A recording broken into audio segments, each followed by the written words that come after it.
mois après sa survenance, l'érosion apparue à la suite de la pluie diluvienne du 4 au 5 avril dernier à l'entrée de la cité de Kassangoulou a été stabilisée à 90% et le travail se poursuit.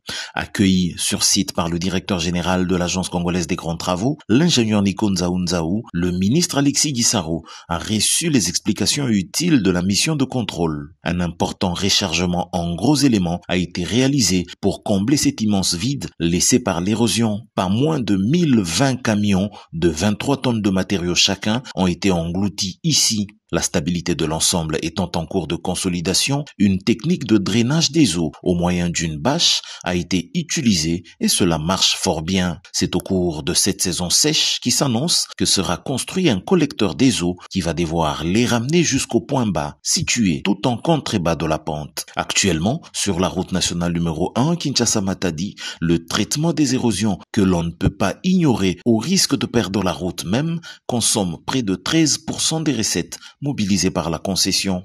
C'est énorme et cela doit changer, notamment grâce à la prévention. L'Agence congolaise des grands travaux prévoit pour commencer, lors de cette saison sèche, une reconnaissance à pied, mètre après mètre, de l'ensemble de la route de Kinshasa jusqu'à Matadi pour identifier les points névralgiques et déclencher des interventions qui seront moins coûteuses tant que les érosions ne se seraient pas encore manifestées.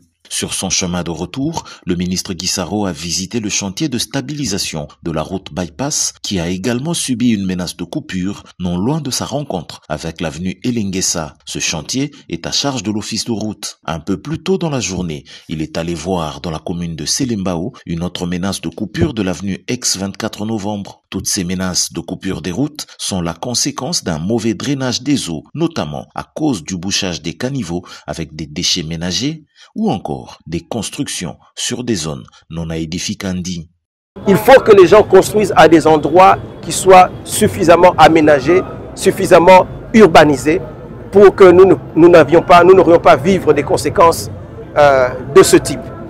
Donc c'est à la fois pour nous une visite d'inspection, mais aussi l'occasion de sensibiliser tant la population, mais aussi les autorités qui délivrent des certificats, qui délivrent des autorisations de bâtir à des endroits où on ne devrait pas construire.